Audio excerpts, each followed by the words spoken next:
আপনি কখনো ভেবে দেখেছেন কি আপনার মেধার ক্ষমতা কত?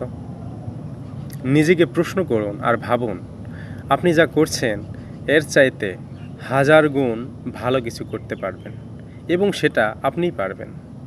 আপনার সেই মেধা, সম্ভাবনা হয়তো ঘুমিয়ে আছে আপনারই মাঝে।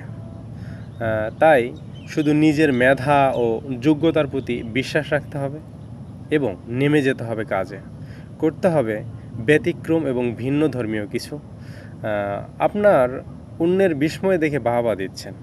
একবার নিজেকে বাহবা দিতে শিখুন, দেখবেন আপনার বদলে যাওয়া শুরু হবে আজকে থেকেই। আপনার মতোই দেখতে আপনার পাশেরই কেউ আপনার মতোই সুবিধায় অসুবিধায় কেটেছে জীবন। উনি যদি ভালো কিছু একটা করতে পারে, আপনি কেন পারবেন না? তাই নতুন স্বপ্ন দেখুন। একটি নতুন স্বপ্ন আপনাকে কোথায় নিয়ে যেতে পারে আপনি কল্পনাও করতে পারবেন না। তাই হাল ছেড়ে দেওয়া যাবে না, কিছুতে হাল ছেড়ে দেওয়া যাবে না। লেগে থাকতে হবে শেষ পর্যন্ত এবং নিজেকে বলতে হবে, আমি পারবো, আমিই পারবো। ধন্যবাদ সবাইকে। সকলের সুস্বাস্থ্য কামনা করে বিদায় নিচ্ছি। আসসালামু আলাইকুম রহমতুল্লাহি ওয়া বারাকাতুহু।